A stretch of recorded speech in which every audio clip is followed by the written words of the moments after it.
Oi pessoal, tudo bem? Aqui é o professor Leandro. A gente vai para a nossa última parte, né, o último conteúdo, tá, da nossa disciplina de hidrometalurgia. Então a gente vai estar fazendo aqui a nossa antepenúltima aula, né? Então a nossa aula número 9, não, número 10, desculpa, tá? E essa aula é dedicada a estudar a nossa última etapa. Na realidade, ela é dedicada a apresentar uma introdução à nossa última etapa dos processos hidrometalúrgicos, né? Então a gente tinha lá, vamos relembrar, a gente tinha uma primeira etapa, a etapa que a gente fazia uma lixiviação, que fazia o metal. Então a gente tinha aqui um metal aqui em vermelho, né, destacado em vermelho, em preto é o mineral de gangue. Então a gente colocava esse material dentro de uma solução e adicionava uma solução lixiviante, tá?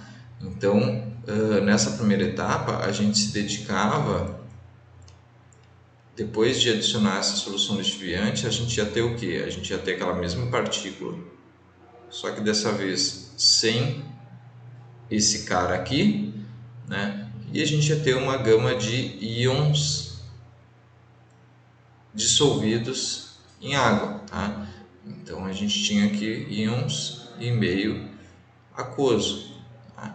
Então essa primeira etapa aqui a gente chama, essa grande etapa aqui, a gente chamou ela de lixiviação, tá? Chamou ela de lixiviação, tá? E aí depois a gente passava por uma etapa de separação sólido-líquido, né? Então a gente peneirava, vamos dizer assim, filtrava esse material aqui e a gente ficava com o meu líquido, com o nosso, de novo, esse cara aqui é um metal em meio aquoso, tá? Não é sólido, tá? E nem líquido, ele está só dissolvido no meio aquoso. E aí a gente ficava aqui com o nosso sólido que ia para o rejeito, né? Rejeito cheio de minerais de ganga.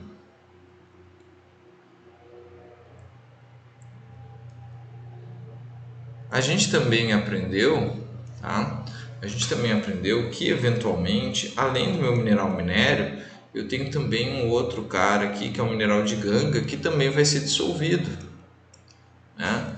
E aí ele acaba sendo dissolvido, né? Então eu vou chamar aqui o meu metal que está presente no mineral de ganga, tá? Que não é de interesse, tá? E aí eu vou fazer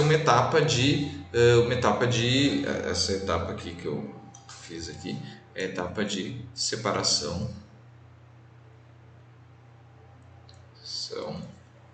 sólido líquido, né? E aí eu ia precisar de uma etapa de concentração, tá? Na etapa de concentração eu ia fazer, vocês viram algumas etapas que a razão de existir dessas etapas era fazer o seguinte, era separar uma corrente onde eu ia ter uma solução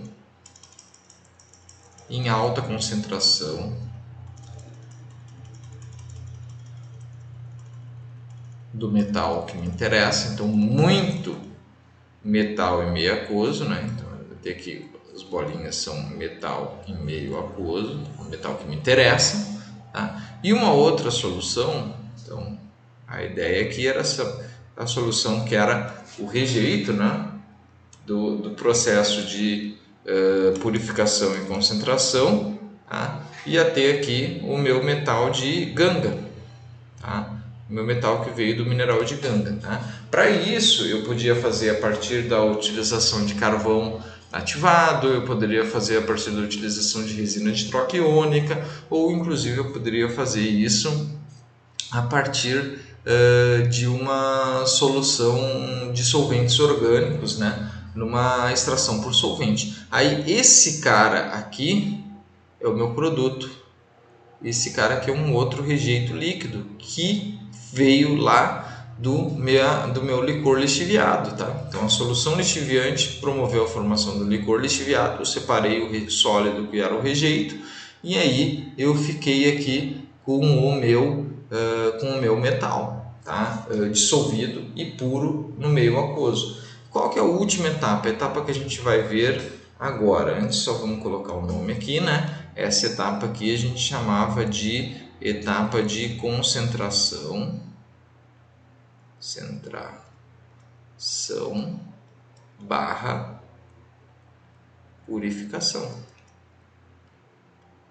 Então, essa etapa aqui eu me dedicava a concentrar, aumentar a quantidade de metal no meio aquoso e purificar, retirar os metais, como esse aqui, que são metais que eu não quero extrair. Por exemplo, numa extração de cobre, não faz sentido eu ter ferro dissolvido aqui, tá? Porque eventualmente lá na hora de obter o cobre metálico, a gente ia ter ferro dentro do cobre. Quando eu compro cobre, eu quero ter cobre, não quero ter ferro. Então, por isso, as etapas de concentração e purificação. Tá? E aí agora, o que é o nosso objetivo agora? O nosso objetivo agora é o que? É sair de uma situação onde eu tenho esse cara aqui,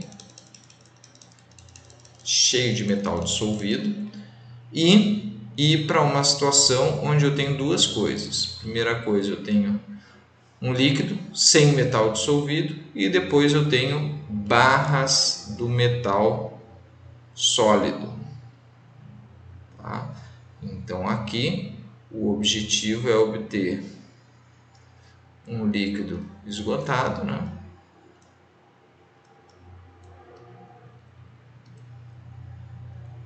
Então, sem metal, e o meu metal sólido. Então é tirar o metal que está aqui, eu tenho metal em meio aquoso, tá? Tirar o metal do meio aquoso e colocar ele no sólido. Essa etapa a gente vai chamar ela de precipitação, tá? Então essa é a etapa final do processo metalúrgico, tá? É a etapa onde eu obtenho o metal no estado sólido, tá?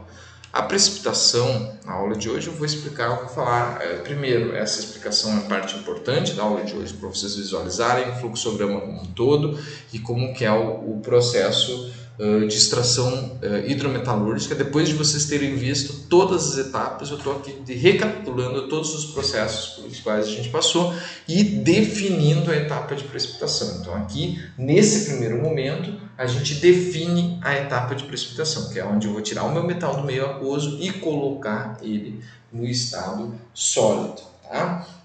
E hoje a gente vai ver ainda os tipos de precipitação, tá? E a precipitação, ela não serve, os processos hidrometalúrgicos, eles não servem só para se obter metal, tá? Então, existe uma gama de processos hidrometalúrgicos que se dedicam a obter compostos químicos como um todo, não só metal, mas cloretos, óxidos e um número enorme de compostos, tá?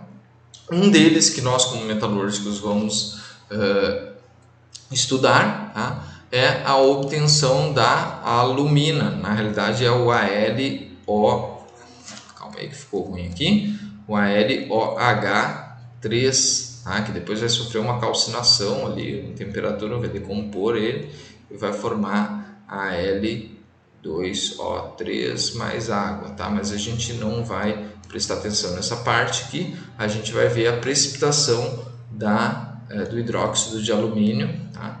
Que é importante parte lá da extração de minérios de alumínio, tá? Então tem uma hora que vai ser feita a precipitação, então a gente vai estudar essa precipitação aqui e vamos estudar a precipitação mais comum de outros metais, tá? Então a gente vai estudar também como se precipita cobre, como se precipita níquel, como se precipita zinco. Eu acho que eu só consigo lembrar desses aqui agora, tá? Então a gente vai ver os princípios de precipitação. Claro, faltou o ouro e a prata, né? Importantes também, tá? Metais aí nossos que são extraídos através de métodos hidrometalúrgicos, tá? Que vocês depois aqui toda a aula de hidrometalurgia ela é muito linkada com etapas lá de metalurgia dos não ferrosos. Então vocês podem ver no próprio canal aí tem um grupo enorme de aulas, acho que são 24 aulas dedicadas a explicar como se obter metal a partir de minérios, e aí eu uso esse conhecimento aqui agregado em hidrometalurgia para explicar como que acontece especificamente para cada metal. Então, vou focar aqui em processos, não vou focar tanto em exemplos, embora eu vá pegar especificamente o exemplo do AlOH3, porque o método de precipitação é um pouco diferente. Por falar em método de precipitação, eu vou falar agora dos métodos de precipitação. Então, eu vou tirar tudo isso aqui da tela, tá? Espero que, se vocês precisam anotar, vocês podem voltar lá, ou sei lá, de alguma maneira. Acho que não chega a ser necessário anotar, né? Talvez só olhar a aula com atenção já seja suficiente, tá? Então, vamos falar dos métodos de precipitação, tá? Então, a gente tem dois tipos de métodos de precipitação. Tá? O primeiro é o método físico. O método físico, ele vai utilizar o que? Eu vou mudar variáveis físicas, tá? Bem simples. Não tem muito segredo nos métodos físicos, né? Então, não há adição de reagentes, tá? Então, normalmente, eu tenho um ajuste, tá? Em duas variáveis, que são concentração, tá? E temperatura, tá? Além de concentração e temperatura, eu também posso ajustar a variável pressão, tá? Então, eu posso ajustar também a pressão, tá? E aí, esse método ele é utilizado para obter compostos químicos, tá? Então, os produtos aqui, tá? Os métodos físicos, eles têm como produto compostos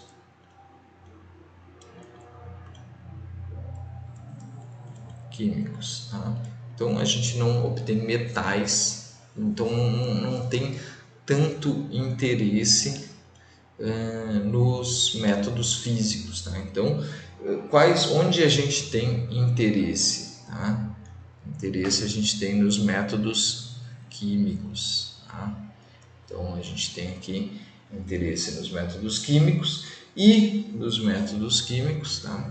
A gente tem a adição, a gente tem aqui a adição de agentes precipitantes. Tá? A gente tem aqui a adição de agentes precipitantes nos métodos químicos. Tá? O pessoal do superior vai ir para uma segunda parte que eu vou descrever os mecanismos. Tá? Então, aqui a gente está falando de métodos. Tá? Então, aqui a gente está falando de métodos. Tá? E aqui a gente tem os métodos químicos e os métodos físicos. Tá? Nós, como metalúrgicos, vamos se preocupar mais com os métodos químicos. Tá? Depois, quem é do superior vai estudar também os mecanismos. Tá? Então, a gente tem um grupo de mecanismos. Tá? Então, a gente tem aqui mecanismo 1, mecanismo 2, mecanismo 3 e o mecanismo 4, que vocês vão estudar na segunda parte. Tá? Já o pessoal do médio, a gente vai estudar algumas junto com o pessoal do superior, né? Porque o pessoal do médio tem carga horária menor, ainda está no ensino médio, então a gente vai um pouquinho mais curto, porque a ideia não é adensar tanto assim, porque não há necessidade de tamanha densidade de informação. Tá? Então, hoje, agora, a partir disso, a gente tem métodos físicos. Então, só para recapitular, o que a gente mexe? Concentração, pressão e temperatura. Tá? Esses são métodos físicos, eu mexo em variáveis físicas. Tá? Métodos químicos, eu tenho a adição de agentes precipitantes. Então, adiciono um composto que vai fazer com que ocorra a precipitação. Tá? E aí a gente vai discutir em breve, tá? Ainda nessa parte 1, algumas coisas com relação ao precipitado. Então a gente vai estudar primeiro o precipitado, eu vou falar em breve, tá? Precipitado. A gente vai estudar também o processo de precipitação. Tá? Então a gente vai estudar a precipitação aqui. Tá? E aí depois a gente vai estudar também um fenômeno por muitas vezes indesejado, que é a coprecipitação. Por que ela ocorre? Tá? E aí, fechando a aula de hoje, tá? A gente vai estudar o nosso precipitante. Então são 4 coisas que eu vou fazer um corte aqui, tirar tudo isso do quadro e a gente vai estudar essas quatro coisas, tá? E aí eu vou fazer alguns comentários sobre cada um deles e a gente encerra a nossa aula parte 1. Aí depois a gente vai para a parte 2, onde eu vou discutir os mecanismos, tá bom? Então aqui a gente vai discutir agora características especialmente da precipitação química. Algumas dessas características também se aplicam à precipitação física, mas a gente está sempre focando onde a gente faz como a gente faz para obter metais. Então vocês vão dar mais atenção eu vou dar mais atenção para explicações que cabem mais à precipitação química. Então agora eu vou fazer um corte e aí eu vou começar a estruturar os nossos tópicos dessa aula de hoje, tá? Bom, então apagado tudo aqui que a gente tinha escrito anteriormente, vamos falar um pouquinho do precipitado, tá? Então o precipitado, tá? O precipitado ele costuma, tá? Então vamos lá, a gente tem íons dissolvidos, tá? Então aqui a gente tem nossos íons dissolvidos, tá? A precipitação nada mais é que o encontro desses íons, tá? Então os íons se encontram e acabam formando uma partícula. Vou dar um zoom aqui, a gente tem um ou mais íons que vão se encontrando e vão formando uma partícula que vai crescendo, né?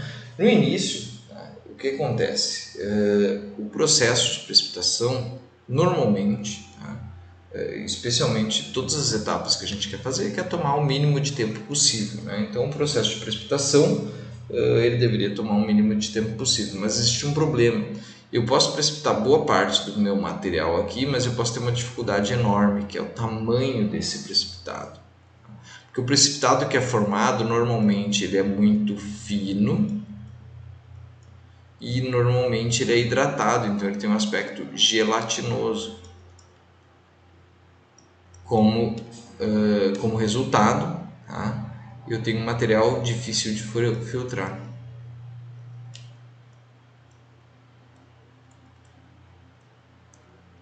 Então, o que eu tenho que criar condições para quê? Para formar um precipitado que não seja hidratado, não seja gelatinoso, tá? E que ele não seja fino demais para que eu consiga filtrar, entendeu? Então o precipitado ele tem no início, então normalmente a etapa de precipitação ela leva um tempo para acontecer, tá? E os métodos de precipitação vocês vão ver que eles são ou eles são lentos ou eles são baseados em um tipo de precipitação que propicia a formação de precipitados maiores, tá? E aí por isso é importante descrever aqui como que são os precipitados, tá?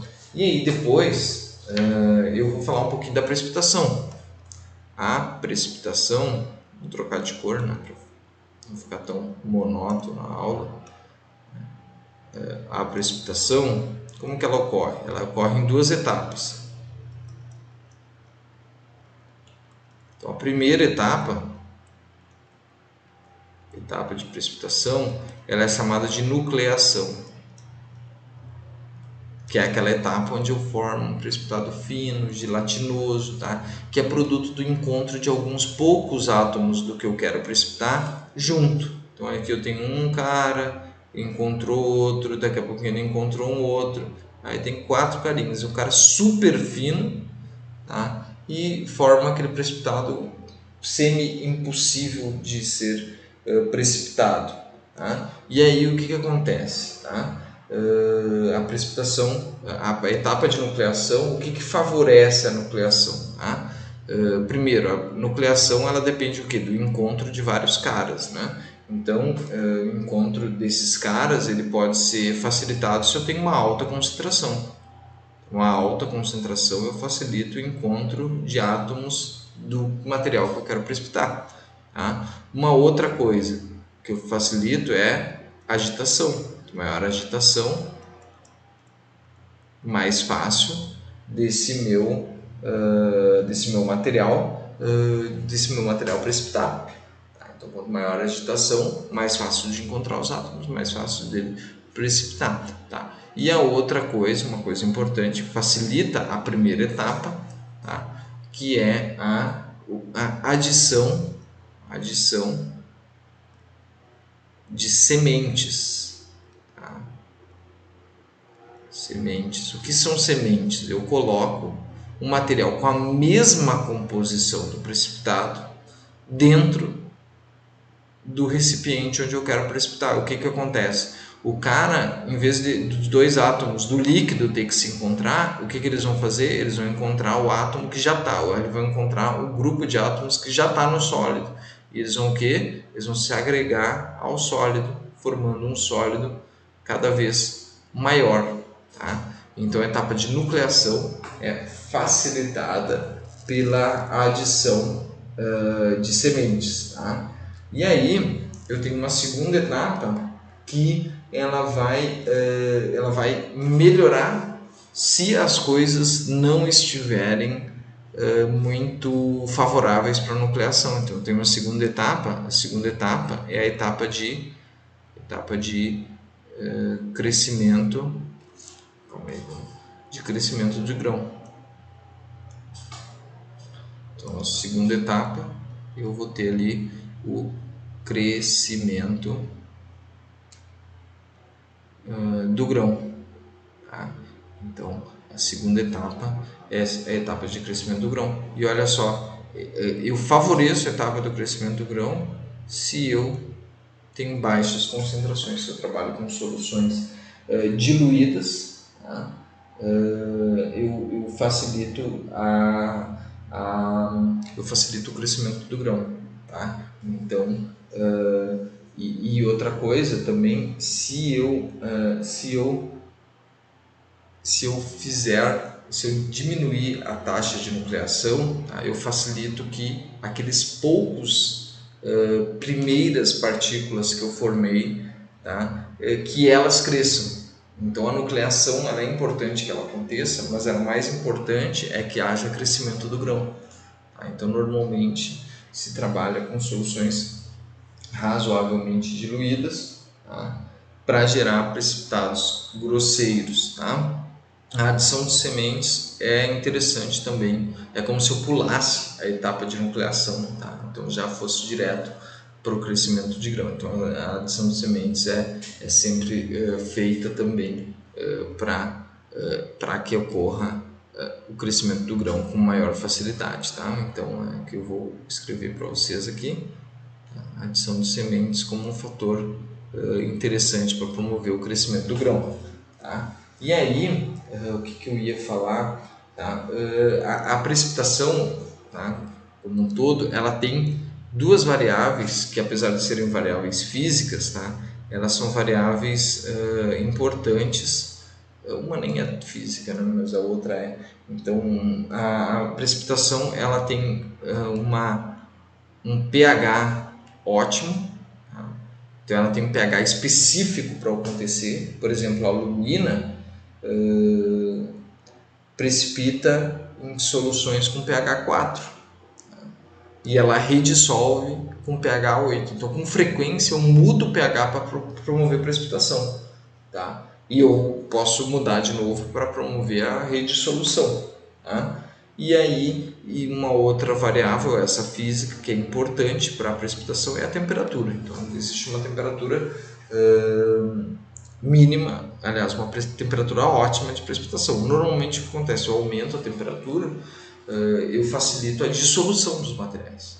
Quanto maior a temperatura, mais fácil dissolver os metais, tá? Desculpa, os materiais, tá? Não só metais, tá? Então, com frequência, vocês vão ver, se vocês estudarem no ferrose, se vocês derem uma olhada lá na extração de metais por processos hidrometalúrgicos, etapas de lixiviação que ocorrem em altas temperaturas. Isso por quê? Porque é mais fácil dissolver em alta temperatura. Então, o contrário também é verdadeiro. Então, é mais difícil dissolver, mais fácil precipitar em altas temperaturas, certo?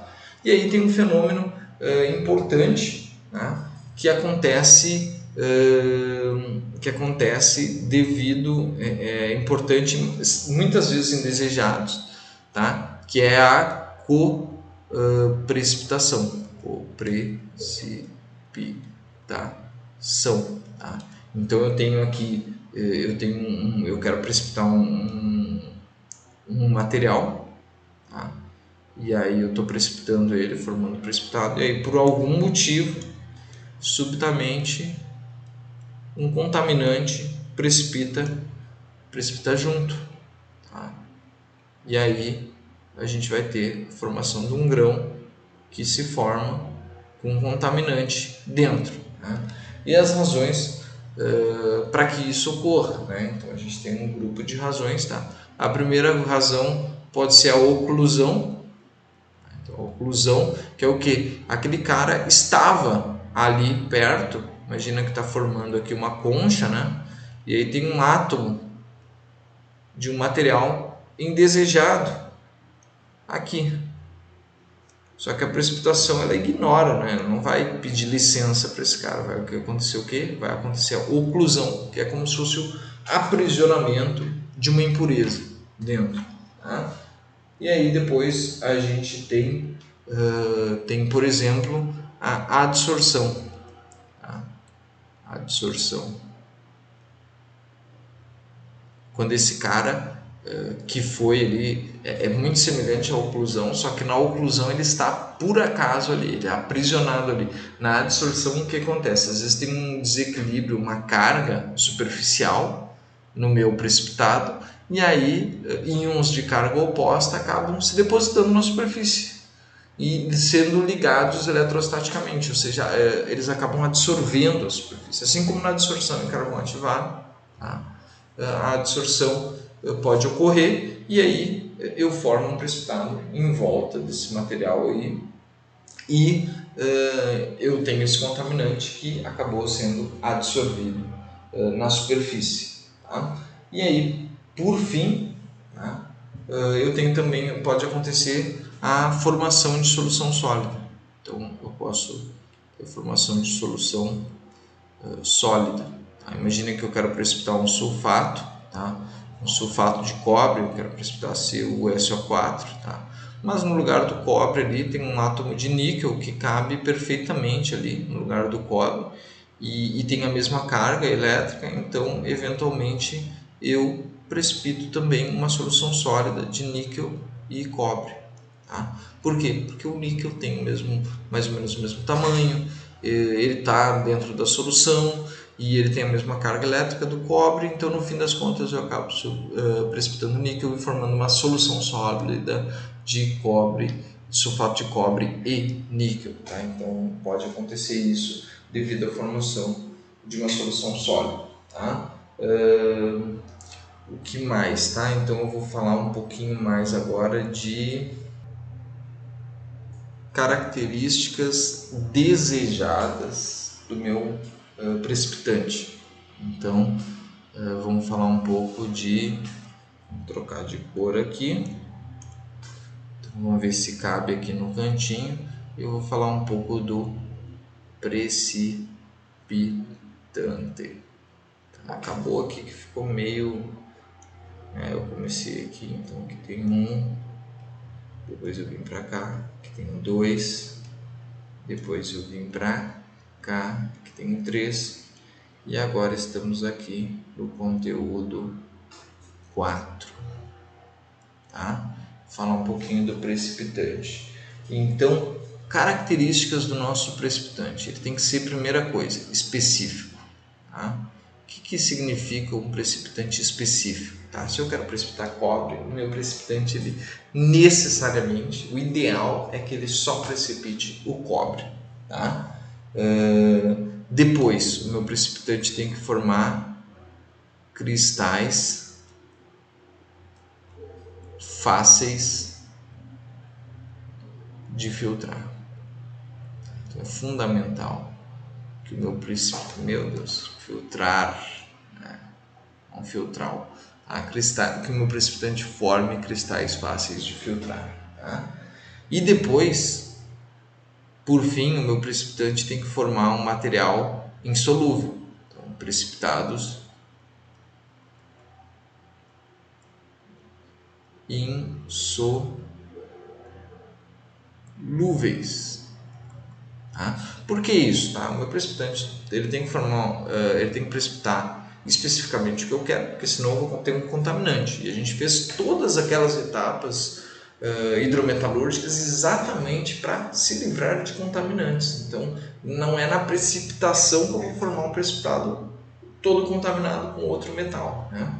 E aí depois, além disso, eu tenho que conseguir obter esse meu sólido, né? Eu quero obter o meu metal sólido, então é bastante importante que eu consiga retirar ele do líquido, né? Então não basta só eu formar um sólido, eu tenho que formar um sólido que eu consiga retirar do líquido. E por fim, tá? Um último comentário, tá? Durante o processo de precipitação, o meu precipitado ele tem que ser estável, né? Ele não pode ficar dissolvendo e reprecipitando, dissolvendo e reprecipitando. Por quê? Porque eu preciso conseguir obter o meu material sólido, né?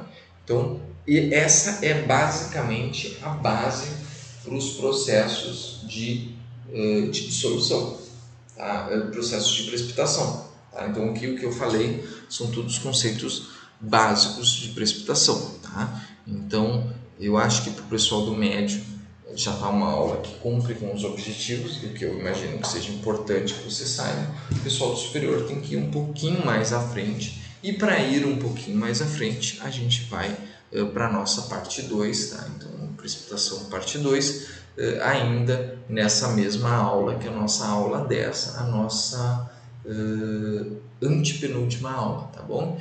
Então eu quero agradecer de todos o pessoal do médio, todo o pessoal do médio, atenção, o pessoal do superior a gente se vê na parte 2 ainda na aula de hoje, e se vocês tiverem alguma dúvida, sempre procurem os nossos canais de solução de dúvidas, tá bom? Então novamente agradecer a atenção e até breve, e o pessoal do superior até mais breve ainda, que a gente se vê na parte 2 dessa aula, tá bom? Então até breve, tchau, tchau, e até daqui a pouco, pessoal do superior, tá? Tchau, tchau, até breve.